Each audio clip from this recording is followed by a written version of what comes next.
والذین عملوا السیئات ثم تابوا من بعدها وآمنوا ان ربک من بعدها لغفور رحیم۔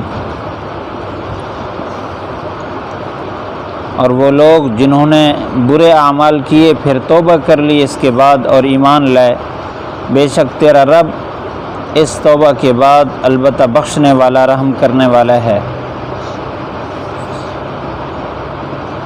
پچھلی آیت میں اللہ تعالیٰ نے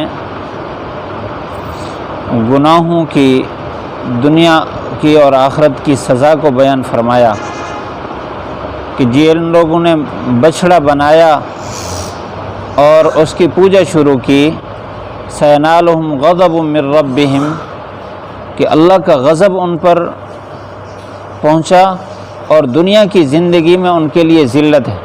اور ساتھ یہ فرمایا وَكَذَلِكَ نَجْزِي الْمُفْتَرِينَ، جو بدعات گھڑنے والے اور دین میں نئی باتیں گھڑنے والے لوگ ہیں ہم اس طرح ان کو جزا دیتے ہیں، یعنی دنیا میں ذلت اور رسوائی ہے اور آخرت میں اللہ کا غضب ہے اور ناراضگی ہے۔ اس آیت میں اللہ تعالیٰ نے اس کے بعد توبہ کی طرف متوجہ فرمایا۔ اللہ تعالیٰ کیونکہ بندے کے ساتھ بے حد محبت رکھتا ہے، اس وجہ سے اللہ تعالیٰ نے بندے کو جنت کی طرف جانے کا ہر موڑ پر راستہ بتایا ہے۔ یہاں فرمایا والذین عملوا السیئات، جو لوگ برے اعمال کر چکے۔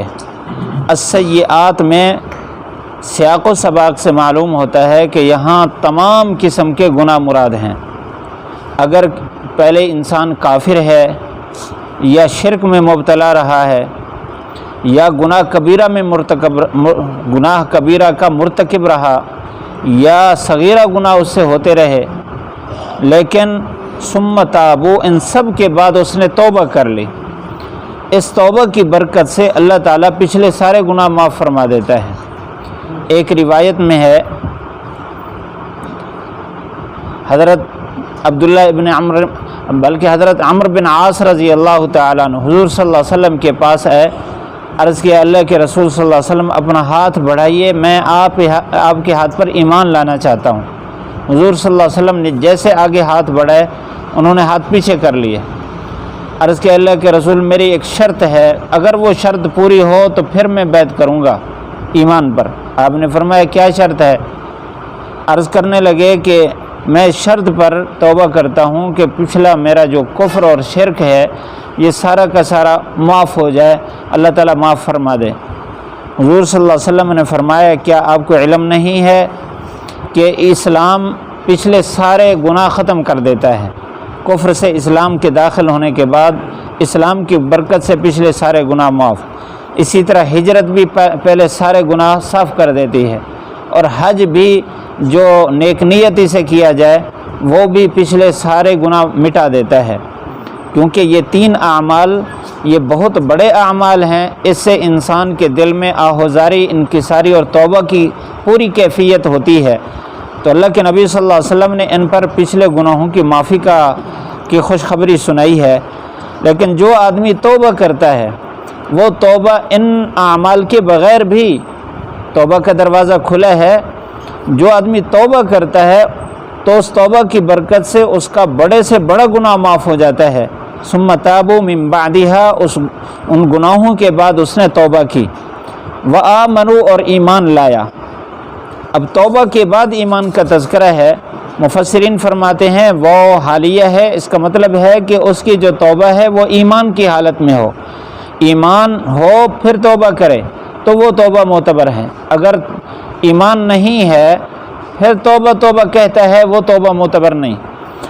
یا ایمان سے مراد یہاں ایمان والے اعمال ہیں، یعنی توبہ کرنے کے بعد پھر وہ نیک عمل کرتا ہے، وہ برائی چھوڑ دیتا ہے، اللہ تعالیٰ اس کی اس توبہ کو قبول فرماتے ہیں۔ ظاہر بات ہے کہ جس چیز سے روکا گیا ہے وہ ہر چیز ایمان کے مخالف ہے۔ اب ایمان لانے کا یہ مطلب ہوگا کہ ایمان لایا ہے، اگر وہ پہلے کوئی بھی گناہ کرتا تھا، کفر، شرک یا صغیرہ کبیرہ گناہ، زناکاری، بدکاری، جھوٹ، غیبت، کوئی بھی گناہ کرتا تھا تو اس کے ایمان کو نقصان پہنچتا تھا۔ آمنو کا یہ مطلب ہے کہ اب وہ ایمان کے سارے تقاضے پورے کرتا ہے تو اللہ تعالیٰ اس کی توبہ قبول فرما دیتے ہیں، اس کے سارے گناہ معاف فرما دیتے ہیں۔ البتہ جو حقوق العباد ہیں وہ اس توبہ سے معاف نہیں ہوتے۔ تو یہ جو گناہ ہوتا ہے حقوق العباد، اس میں بھی دو جرم ہوتے ہیں، ایک جرم بندے کا حق ہے اور دوسرا جرم اللہ کی نافرمانی ہے۔ تو جو اس میں اللہ کی نافرمانی والا حصہ اللہ تعالیٰ اس کو معاف فرما دیتے ہیں۔ مثال کے طور پر ایک آدمی کا کوئی حق دینا ہے، پیسے دینے ہیں، اب وہ مانگ رہا ہے، یہ نہیں دے رہا، اب جب تک نہیں دیتا یہ اللہ کا نافرمان ہے، یہ توبہ کر لیتا ہے تو اللہ تعالیٰ کی نافرمانی والا جو حصہ ہے وہ اللہ معاف فرما دیتے ہیں۔ باقی بندے کا جو حق ہے بندہ خود معاف کرے تو معاف ہو جائے گا، ورنہ اس کو ادا کرنا پڑے گا۔ تو یہ ہے توبہ۔ اور توبہ کے 3 عنصر ہیں۔ ایک یہ ہے کہ جو اس سے گناہ ہوا اس کے بارے میں اس کے دل میں ندامت ہو، شرمساری ہو اور اس سے بچنے کا اس کا پورا عزم ہو، اور تیسری بات کہ آئندہ اس سے بچ بھی جائے، یہ 3 صورتیں اس سے الگ ہو جائے، یہ 3 صورتیں پائی جائیں، اس کی توبہ قبول ہے۔ اس توبہ کی برکت سے اللہ اس کے سارے گناہ معاف فرما دیتا ہے۔ اللہ تعالیٰ نے ساتھ ہی فرمایا ان ربک من بعدہا، تیرا رب اس کے بعد البتہ بخشنے والا، رحم کرنے والا ہے۔ توبہ ہماری بڑی ضرورت ہے۔ آپ صلی اللہ علیہ وسلم نے خطاب کر کے فرمایا کہ توبوا الی اللہ، لوگو اللہ سے توبہ کیا کرو، فإنی اتوب فی اليوم 100 مرہ، روزانہ میں 100 مرتبہ توبہ کرتا ہوں۔ اس وجہ سے کہا جاتا ہے کہ روزانہ 100 مرتبہ ایک تسبیح استغفر اللہ ربی من کل ذنب واتوب الیہ کی پڑھے، سنت پر بھی عمل ہو جائے گا، ساتھ انسان سے جو چھوٹے چھوٹے گناہ ہوتے رہتے ہیں جس کا انسان کو خود کو بھی پتہ نہیں ہوتا، اللہ اس کی برکت سے معاف فرما دیتے ہیں۔ اللہ تعالی ہم سب کو عمل کرنے کی توفیق نصیب فرمائے۔ پڑھ لیجیے والذین عملوا السیئات ثم تابوا من بعدها وآمنوا ان ربک من بعدها لغفور رحیم۔ والذین، اور وہ لوگ عملوا السیئات جو برائیاں کرتے رہے، ثم تابوا پھر توبہ کر لی، من بعدها اس کے بعد، وآمنوا اور کامل ایمان لائے، ایمان کے تقاضے پورے کیے، ان ربک من بعدها بے شک تیرا رب اس کے بعد لغفور الرحیم بخشنے والا رحم کرنے والا ہے۔ الحمدللہ رب العالمین والصلاة والسلام علی سید الانبیاء والمرسلین۔ ربنا آتنا فی الدنیا حسنہ وفی الآخرۃ حسنۃ وقنا عذاب النار۔ یا اللہ ہم سب کے سارے گناہ معاف فرما۔ یا اللہ ہم سچی توبہ کرتے ہیں، ہم سے جو گناہ ہوئے ہیں یا اللہ تو اپنے فضل سے معاف فرما۔ یا اللہ جن کا ہمیں علم ہے وہ بھی معاف فرما، جو ہمارے علم میں نہیں ہیں کوتاہی ہو گئی وہ بھی معاف فرما۔ یا اللہ ہم سب کو کامل ایمان نصیب فرما، ایمان کے اعلیٰ درجے پر استقامت نصیب فرما، خاتمہ ایمان پر نصیب فرما، اپنے حقوق بھی ادا کرنے کی توفیق نصیب فرما، اپنے بندوں کے حقوق بھی ادا کرنے کی توفیق نصیب فرما۔